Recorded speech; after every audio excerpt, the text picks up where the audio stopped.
एक समय की बात है। एक गांव में एक बहुत अमीर आदमी राजा साहब और उसी गांव में एक गरीब आदमी रमेश रहते थे। राजा साहब के पास ढेर सारी संपत्ति, बड़ी हवेली और महंगी गाड़ियां थीं। वहीं रमेश के पास सिर्फ एक छोटा सा घर और रोज की जरूरतें पूरी करने के लिए मेहनत के सिवाय कुछ नहीं था।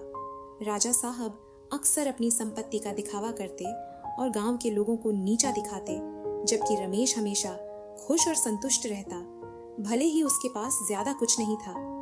एक दिन राजा साहब ने रमेश से पूछा, तुम्हारे पास कुछ भी नहीं है, फिर भी तुम हर वक्त मुस्कुराते रहते हो, क्या तुम अपनी गरीबी से परेशान नहीं होते? रमेश ने मुस्कुराते हुए जवाब दिया, साहब, मेरे पास दौलत नहीं, लेकिन मेरे पास परिवार का प्यार, मेहनत से कमाया खाना और चैन की नींद है। मेरे पास वह दौलत है जिसे पैसों से नहीं खरीदा जा सकता। राजा साहब हंसे और बोले, पैसों से सब कुछ खरीदा जा सकता है। एक दिन तुम मेरी तरह अमीर बन जाओ, तब तुम्हें असली खुशी का मतलब समझ आएगा।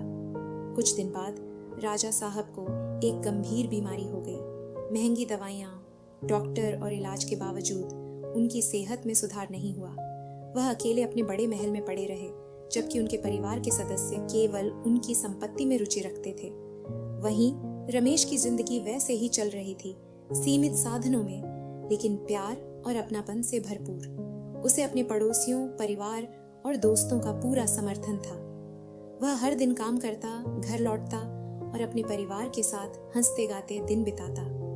एक दिन राजा साहब ने रमेश को बुलाया और कहा, तुम सही थे रमेश, मैं कितना भी अमीर हूँ, लेकिन आज मैं अकेला और परेशान हूँ। मेरे पास सब कुछ होते हुए भी मुझे चैन नहीं है।